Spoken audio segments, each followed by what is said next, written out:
आप नमस्कार। मैं हूं आदम परवेज और आप देख रहे हैं आप तक देश की आवाज। आज बिहार पुलिस दिवस के मौके पर बिहार पुलिस के मुखिया डीजीपी भट्टी साहब ने पुलिस के आला अधिकारियों को और थानाध्यक्ष को कई सारे निर्देश दिए। उन्होंने ये भी कहा कि आम आदमी को किसी तरह की कोई परेशानी नहीं हो, इसके लिए आपको हर संभव प्रयास करना है और हर कदम उठाना है।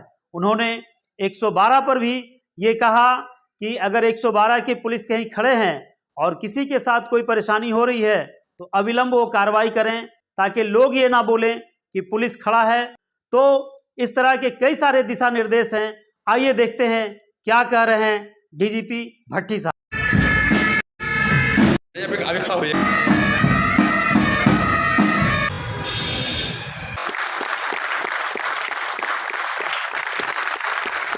आपको 1100 थाने और 44 जिलों को मूल्यांकन करेंगे।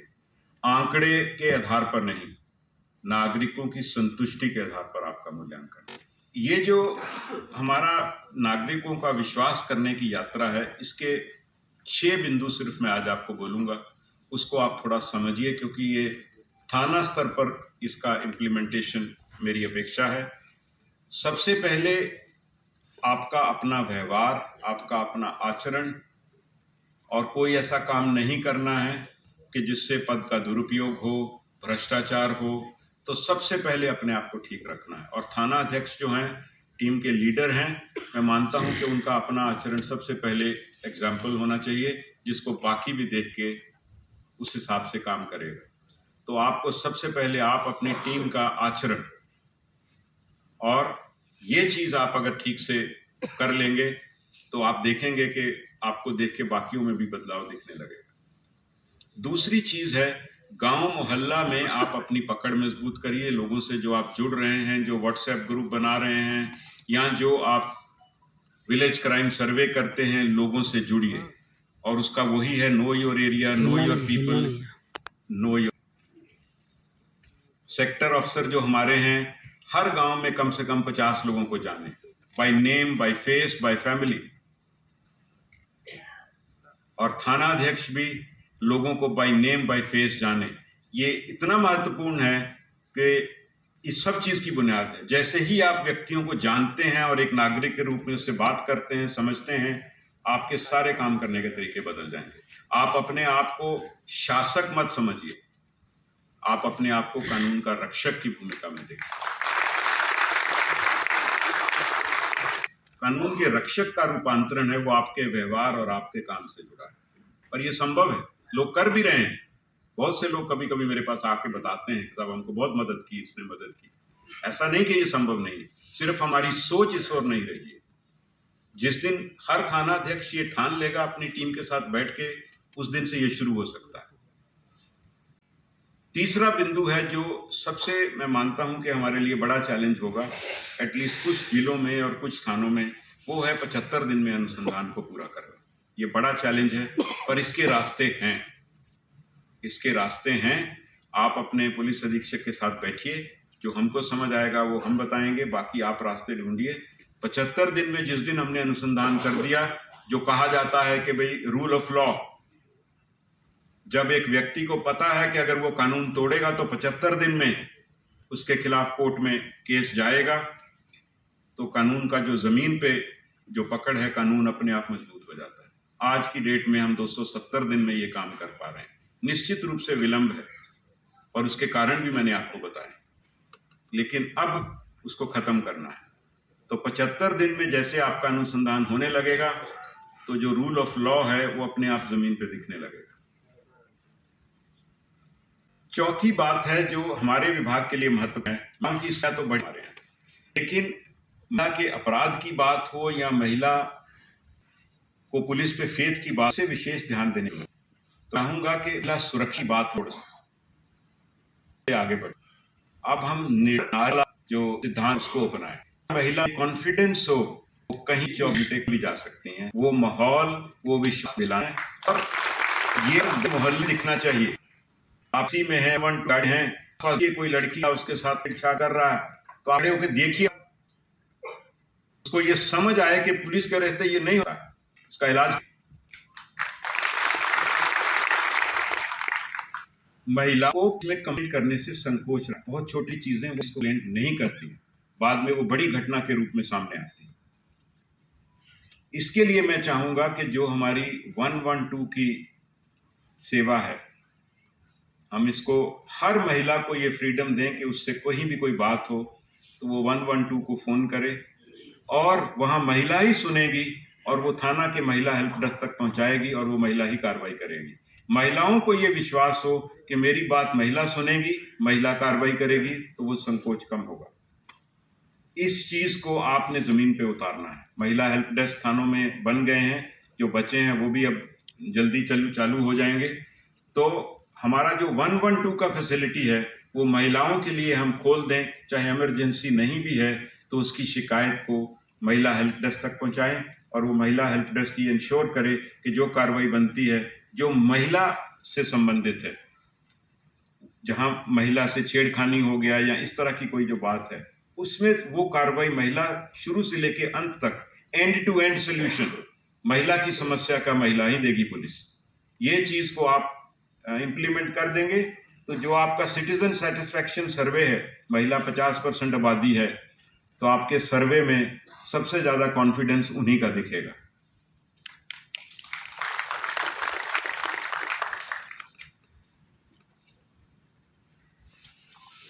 अगला बिंदु है जो अपराध से संबंधित है।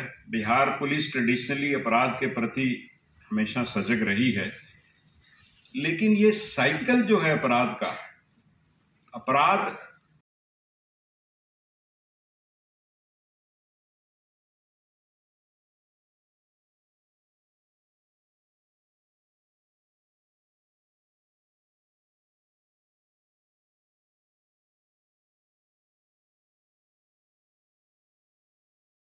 ऑफ क्राइम कंटिन्यूस, बट जो क्रिमिनल है वो बदल जाता है। एक और कारण जो देहरा क्षेत्र है जहां पे पुलिस की स्थिति शुरू से कमजोर, इसलिए हमने लिया 2 महीने पहले कैंप लेंगे देहरा। जहां तक मुझे बताया गया वो सारे कैंप खुल चुके हैं और अब उन कैंप्स को प्रभावी कर दीजिए। देहरा से ही बहुत से अपराध का जन्म होता है और वहीं वो पनपता है और वहीं से वो आके बाकी जगह वारदात करते हैं। तो देहरा की जो इफेक्टिवनेस है कैंप्स की, कैंप खोलना एक बिंदु है, लेकिन उनको इफेक्टिव बनाना ये थाना अध्यक्ष और पुलिस अधीक्षक की जिम्मेवारी है। उन कैंप्स पे जाइए और ये देखिए कि वो इफेक्टिवली काम कर रहे हैं। उनका एरिया ऑफ रिस्पॉन्सिबिलिटी तय करिए, उनके जो सक्रिय अपराधी हैं उनका सर्वे करके सूची बनाइए और उनके पीछे लगिए। जिस दिन देहरा से अपराध खत्म होगा पूरे बिहार में उसका असर दिखने लगेगा। दूसरा पहलू है अवैध शस्त्र और गोली। इसका भी जो ये एक कारोबार बन गया है, आप ये हैरान होंगे कि बिहार में करीब 5000 के आसपास हथियार हर साल जब्त हो रहे हैं अवैध, और उनकी गोली कहां से आ रही है। ये संगठित अपराध है। हम अगले दिनों में कुछ बड़े कदम उठाने जा रहे हैं और इसको हमने जड़ से नहीं अगर टैकल किया तो ये अपराध का साइकिल, वायलेंस का साइकिल ये कंटिन्यू रहेगा। थोड़ा वक्त जरूर लगेगा, लेकिन हम इसकी जड़ पे जाएंगे कि ये जो इलिसिट आर्म्स है, गोली है, ये कहाँ से आ रही है और ये हथियार कैसे बन रहे हैं, कौन बना रहे हैं, इसकी जड़ पे जाके इसको हमने खत्म करना है। इसी प्रकार जो अवैध इसका बालू का कारोबार है, अवैध शराब का कारोबार है, ये भी हथियार और पैसे के बल पर ये चल रहे हैं। इनकी भी हम जड़ पे जाएंगे और इनके उपाय करेंगे, आपको कुछ दिनों में दिखेंगे। ये सब कार्य में जोखिम भी है, तो मैं अपने साथियों को ये बताना चाहता हूं कि बहुत समय से जहां आप कोई अपराधियों के विरुद्ध कार्रवाई करते हैं, कहीं इनकाउंटर होता है, गोली चलती है, तो आउट ऑफ टर्न प्रमोशन नहीं मिल रहा। ये हम लोग दोबारा रिवाइव करने जा रहे हैं। आप काम करिए, बढ़िया काम करिए, आपको आउट ऑफ टर्न प्रमोशन मिलेगी।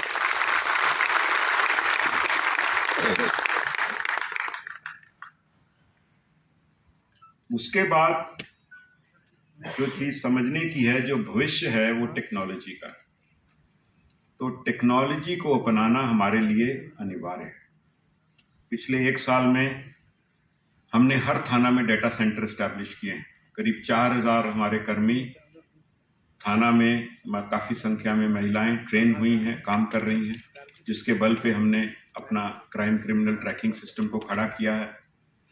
जहां हम देश में बहुत पिछड़े हुए थे, अब हमने उसको ठीक कर दिया है। अब देश के हम आगे बढ़ते हुए हैं और इस देश में मुझे लगता है कि साल के अंत तक जो हमारा crime criminal tracking network system है, इस साल के अंत तक हम देश के टॉप 10 में होंगे।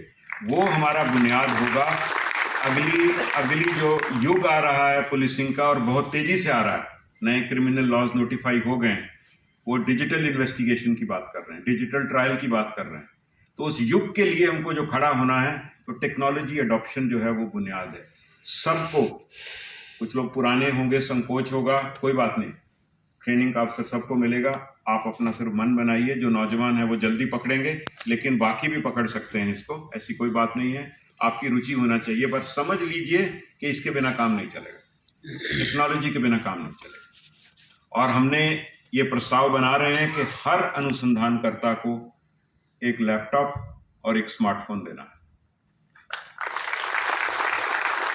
ताकि आप अपना इंडिपेंडेंटली, आजकल बहुत सारी तो ओपन सोर्स इंटरनेट पे ही इन्वेस्टिगेशन करनी पड़ती है, अपराधी फेसबुक अकाउंट रखे हुए हैं, बहुत सारा कुछ करना पड़ता है। तो वो सारी टेक्निक भी आपको सिखाई जाएगी। आपको ये सोचना है कि ये चीज़ हमको करनी है। बहुत थोड़े दिनों के बाद आप एक शब्द सुनने लगेंगे जिसकी आज अगर हमने तैयारी नहीं की तो हम पिछड़ जाएंगे। वो होगा डिजिटल पुलिस। डिजिटल पुलिस का कॉन्सेप्ट बहुत दूर नहीं, और हमारे एक मिशन में मिशन डिजिटल पुलिस भी है, जो हमने एक जिला के पुलिस अधीक्षक ने वॉलंटियर किया है, तो हम एक जिला को उसमें मॉडल के रूप में खड़ा करेंगे।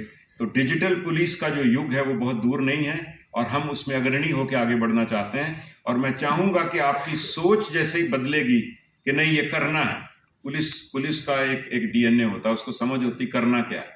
तो एक बार आपने समझ लिया कि ये करना है तो रास्ते निकल आएंगे।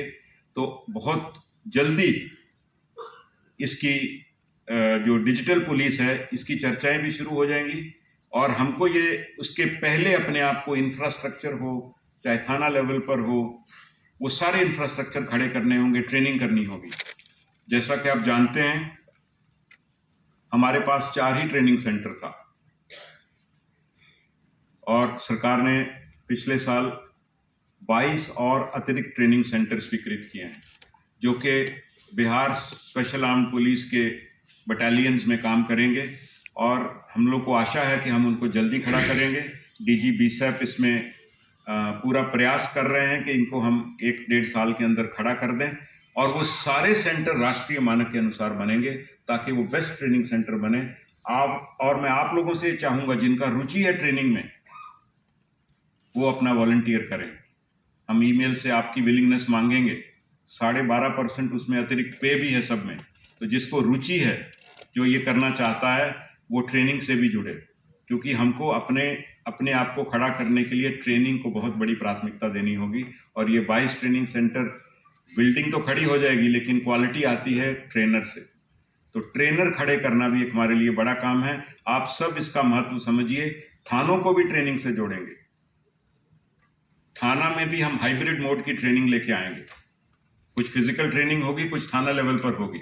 तो आपका जो फोकस है, जब भी ट्रेनिंग में कोई चीज आए, ट्रेनिंग को जरूर अच्छे से करिए।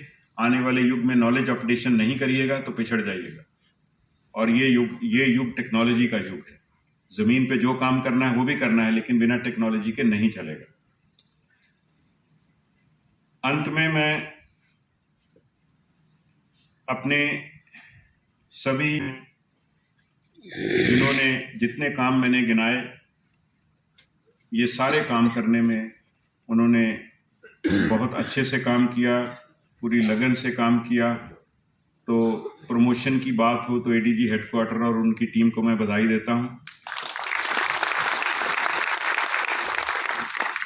इसी प्रकार एडीजी एससीआरबी और मॉडर्नाइजेशन और उनकी टीम ने जो सीसीटीएनएस बिहार देश में सबसे लास्ट था, उनके और उनकी टीम ने उसको खड़ा कर दिया और अब हम ये भी जंग जीत लेंगे। उनको और उनकी टीम को मैं बधाई देता हूँ।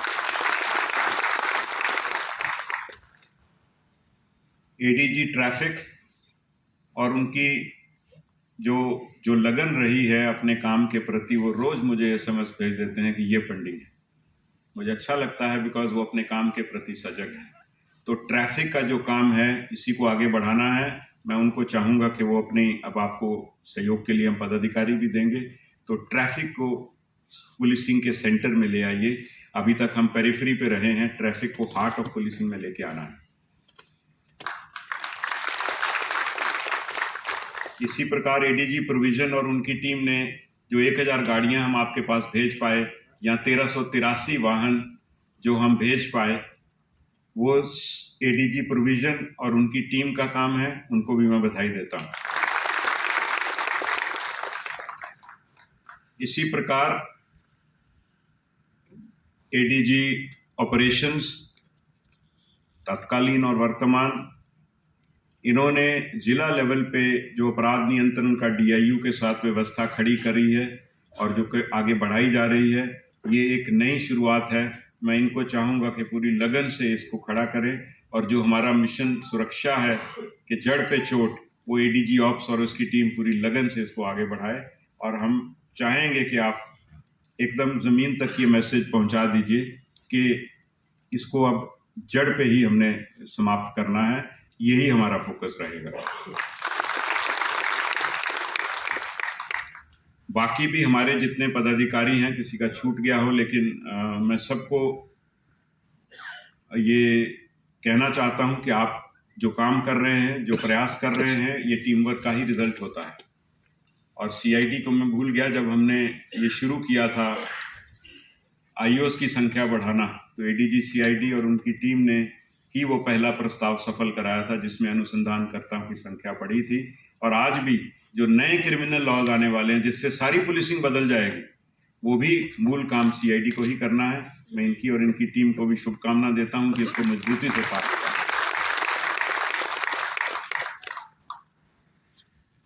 इन्हीं कुछ शब्दों के साथ मैं अपना संबोधन समाप्त करना चाहूँगा, लेकिन अंत में मैं ये कहना चाहूँगा कि अब वक्त आ गया है कि बड़े सपने देखिए, हौसला बुलंद रखिए और इरादा मजबूत रखिए। जो पुलिस अधीक्षक हैं, जो थाना अध्यक्ष हैं, अपनी टीम को लेकर ये सारे मिशन को पार लगाने का बीड़ा आज से ही उठाएं। अंत में मैं एक छोटी सी बात कहना चाहूँगा, इसको आप सोचिएगा ज़रूर कि सपने वो नहीं जो हमें सोते वक्त आते हैं, सपने वो हैं जो हमें सोने ना दें। धन्यवाद।